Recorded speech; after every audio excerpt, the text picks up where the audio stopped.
And I rise to speak in response to the statement on Homelessness Week. Housing and homelessness is an area of increasing concern for all electorates, and each experience the issue differently. It's not just a question of rough sleeping.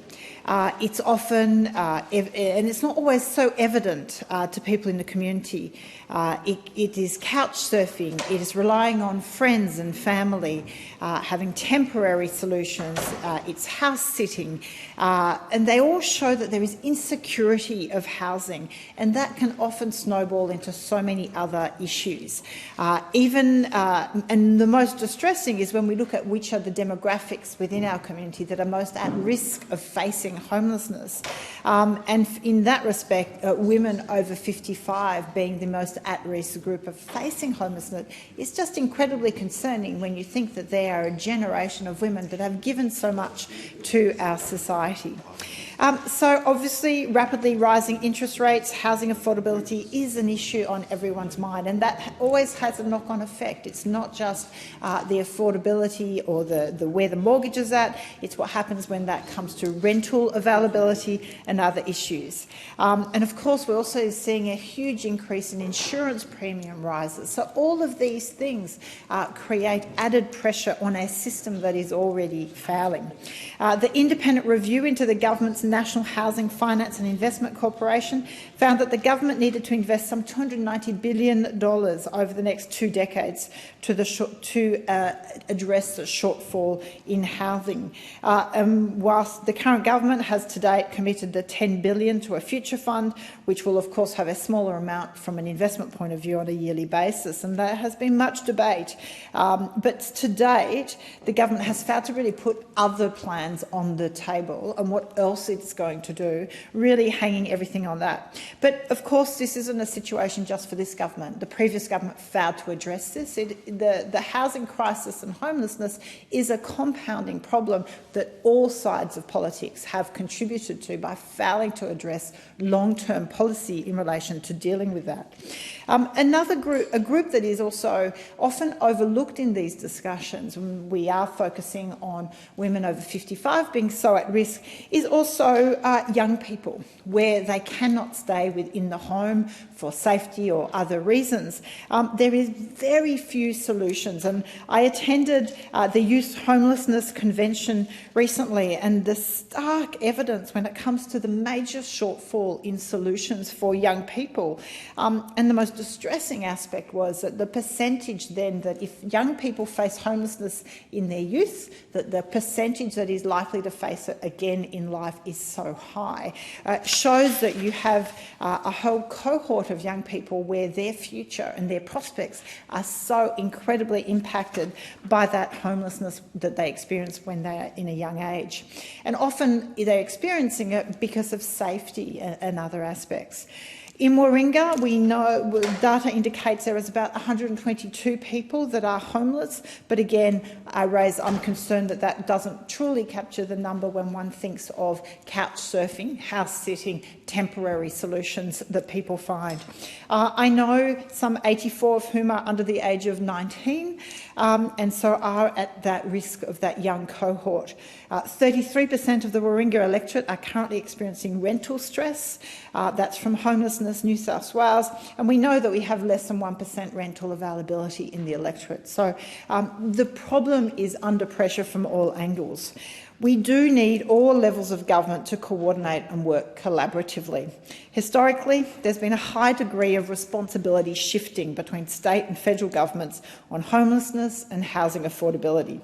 The recent Homelessness New South Wales paper, Pathways to Ending Homelessness, recommends simple changes, including improving access to temporary accommodation by increasing the minimum days from 2 to 7, removing the 28-day annual cap on temporary accommodation, increasing wraparound support and safety within temporary accommodations through consultation with providers and embedding a culture of safety, and providing pathways out of homelessness for temporary accommodation. I visited Mission Australia a little while ago, and the solution that was also put up was assistance when it comes to putting up bonds for getting into rental accommodation. Often people trying to get out of homelessness, or they've been in a shelter situation, may be able to meet rents but are not not in a position to put up the bonds required to get into a lease and be accepted in the first place. So again, there needs to be more solutions on the table. So all these changes can be made to improve access to temporary accommodation and rental accommodation, and that is a key part of addressing homelessness. Next, we need evidence-based solutions that include economic modelling and utilise international examples and best practice. We need more social housing. And to achieve this, we need mandatory inclusion zoning. Recommendation is for some 20% of all new housing should be social and affordable housing. Social Ventures Australia and the Grattan Institute are advocating for Commonwealth rent assistance be doubled. So these are things that are directly within the purview of the current government to address. Social Ventures Australia, we need incentives for long-term rentals to improve security for those unable to afford to buy a home. And I would say Europe, for example, European nations has far greater security for long-term rentals. There is an acknowledged culture that not everyone will buy a home, but when you are renting, you can still have that as a long-term home. We also need to reduce barriers to the rental market, and that means greater access to rental loans, as I mentioned, from Mission Australia. We must also crack down on short-term leasing, such as Airbnb, and address the role that short-term rentals play in housing insecurity. Again, we need to, that is something that has increased dramatically of recent years, and there needs to be a proportional way of addressing this, as is vacancy. If too many homes are purchased from foreign investors or people living overseas but remain empty, I know that is a situation often in much of our major cities, that should be addressed. Other jurisdictions are looking at vacancy levies and things like that, so that there is a disincentive to purchasing real estate and leaving it empty. I know currently in Warringah there are some 14,320 unoccupied dwellings. So I think that is clearly a problem that needs to be addressed. We can't talk about homelessness without acknowledging the local support of so many incredible organisations and volunteers. The support networks on the Northern Beaches are overwhelmed by the influx of people needing housing assistance. As a result, they're finding it hard to rehouse people on the beaches and relocating some people to areas where then they lose connection with family and community, they lose their support systems, and that compounds the trauma of becoming homeless. So I want to thank community groups in my electorate for all their work and support for those experiencing homelessness, housing stress and cost of living stress. In particular, Community Northern Beaches, for whom I have written to the Treasurer asking for additional funding because we need to ensure we prevent and we have these organisations able to support our community and those most in need. Community Care Northern Beaches, the Northern Beaches Women's Shelter, Bridge Housing, who have done an incredible project in the electorate, Burdekin Group, Streetside Medics, who are out there helping, keeping healthy those that are in homeless situations, One Meal, who are assisting so many households with meeting the food.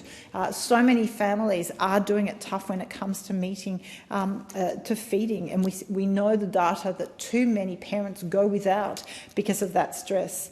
Shelter New South Wales, Mission Australia, Salvation Army, Mossman House, Women's Community Shelters and Link Housing. And of course there are many others who support those in need of food and shelter and in coping with the cost of living crisis. I'd also like to acknowledge a constituent of mine, Sarah Nelson, who has extensive lived experience of homelessness and childhood abuse. And I'd like to thank Sarah for her tireless advocacy and efforts to work across all parties and groups to achieve better outcomes for children at risk of homelessness by sharing her story, proposing solutions and building the business case for action. Her passion and determination to fix this issue is inspiring, and I really appreciate her constant contact with my office to put up solutions. A stable house is a source of security and a foundation for building a better life for all aspects of a person's life. For society to function, for everyone in it to contribute productively, we need people to have security of housing. It's essential that we do more to provide affordable housing and social housing to those who need it most.